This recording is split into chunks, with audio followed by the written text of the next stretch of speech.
loves.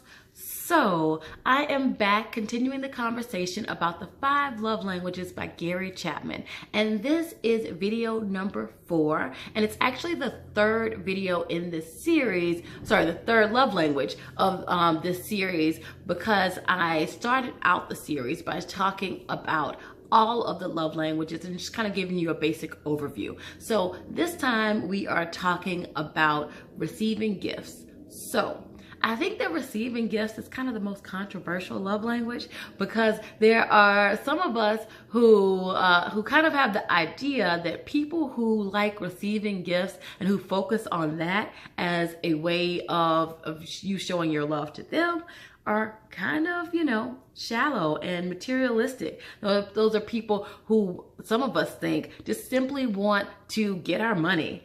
And that's not completely true. That's not really fair to say that. While there might be some people who definitely like the bigger, more extravagant gifts and who might, experience love in that way, like that happens.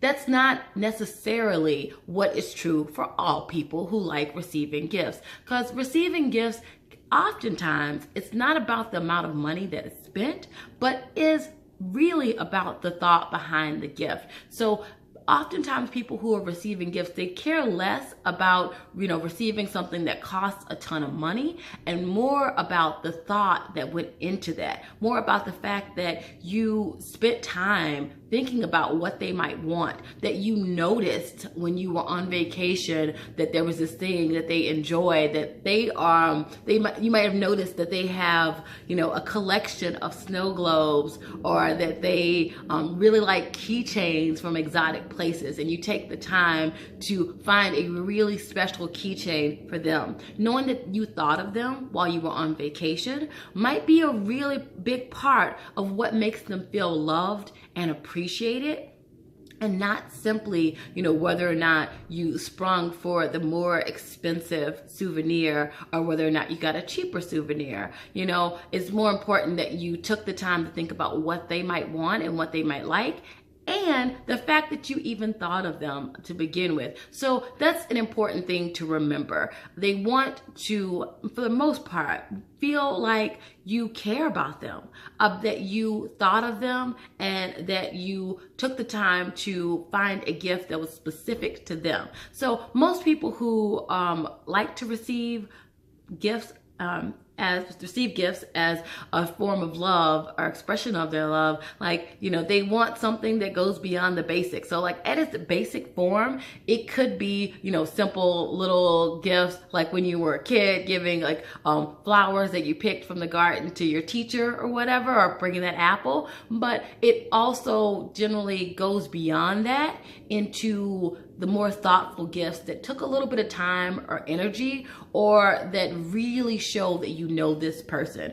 So, finding that gift that is in the exact color that they like, that is the perfect shade of blue, can go a long way. It makes a difference. Knowing that you really thought about them and what might help them in their life. So some people, I should point out too, like more practical gifts. They tend to like gifts that kind of solve a problem. So it could be things like if you have a friend who recently, started a business, who's moving into a new office and might, not have bought all of the office supplies and materials and things like that yet. It might be finding some really amazing stationery for that person, and bringing that stationery that speaks to them, or that maybe has a cool quote on it or something like that, could be helpful in terms of showing that you see them, that you understand them, you know what they are missing, and you know what they like. That type of thing really is something that can make a person feel loved, honored, and appreciated, because being seen or feeling seen is a big part of it, right? So there's that. There are some people who are less about the practical gifts and more about the fun, pretty gifts. So you kind of want to get an idea of that before you waste a lot of your time, energy, and money on gifts. Some people are more of like a buy me socks type of gift person, and some people are more of the, you know, buy me something really beautiful that speaks to me, and I don't care if it's practical, but it looks pretty and I like it, you know. So figure out if that is the type of gift that the person might want. You know, if the person is more like, please buy me flowers because flowers are beautiful and that, you know, that makes me feel happy, that enhances my life in some way. Or if the person is more like, you know, buy me that office tool, that printer or whatever, because I need to make, you know, some more copies, and that would be more helpful for me. So a lot of times, if it is a person who likes receiving gifts as their primary love language, they probably want something that's more personalized.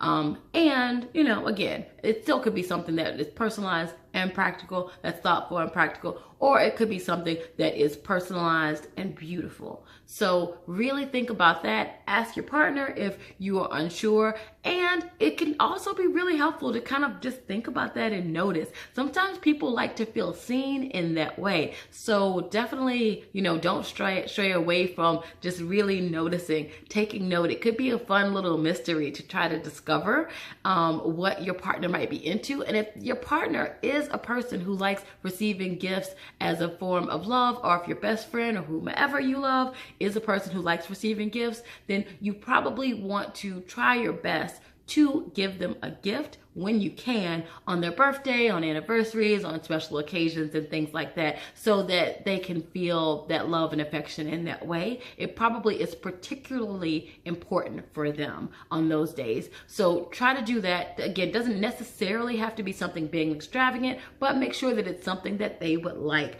that they would really appreciate. And if they're anything like me, they probably appreciate it if you kind of notice some things on your own and were able to at least make some suggestions and probably make a full-on purchase without asking, well, what do you want to buy me? Or what is it that you want?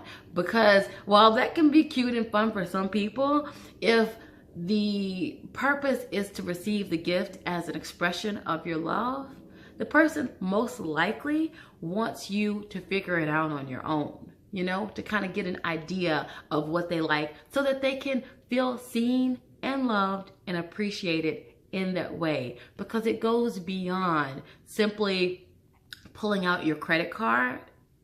It is about showing the affection and the appreciation and investing, you know, your time, your energy, your thoughts in that way. So please be thoughtful when thinking about gifts. This person, I promise you, is probably not as shallow as you think they are. So keep that in mind and go out there and show your love. And please, please, please comment down below. Let me know what some of your thoughts are. Let me know some of the ways that you like to receive gifts. Let me know some of the cool gifts that you share, because this isn't my primary love language either.